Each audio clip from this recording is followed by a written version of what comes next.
Hello everyone, आज आपण बघणार आहोत की बॉर्डरलाईन पर्सनॅलिटी डिसऑर्डर्सची कारणं काय असू शकतात, की कशामुळे एक्झॅक्टली होऊ शकते. खरं सांगायचं तर अगदी पिनपॉइंट करणारी रिझन्स कोणालाच अजून माहिती नाहीये. पण रिसर्च दाखवतो की both nature and nurture is working together. For example, genetic basis खूप आहेत बॉर्डरलाईन पर्सनॅलिटी डिसऑर्डरसाठी.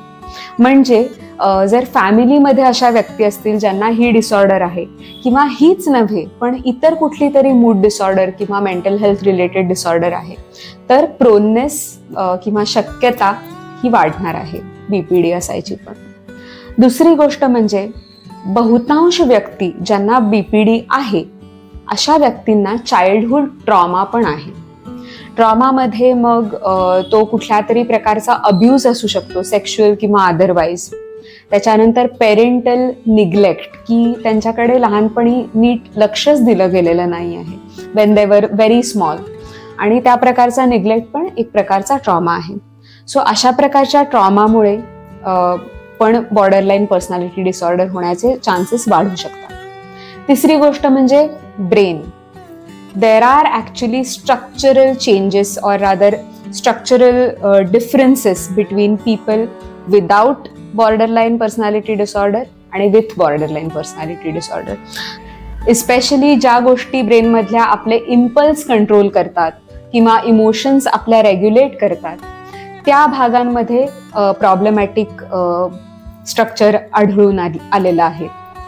आणि चौथं कारण आहे ते म्हणजे एन्व्हायरमेंटल फॅक्टर्स, की खूप अनस्टेबल किंवा खूपच डिफिकल्ट एक्सपिरियन्सेस सतत माणसाला लहानपणापासून येत गेले आहेत.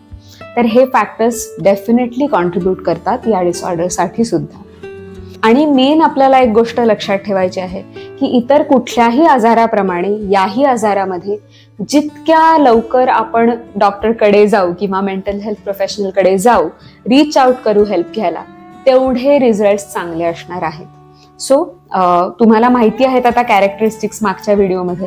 सेल्फ हार्म ही बरेचदा अशा प्रवृत्तीतून येते की एक थोडासा इमोशनल नंबनेस जो आला आहे तो मे बी मी हार्म केल्यावर कमी होईल, किंवा मी जो डिस्ट्रेस एक्सपिरियन्स करते तो त्या हार्ममुळे कमी होईल.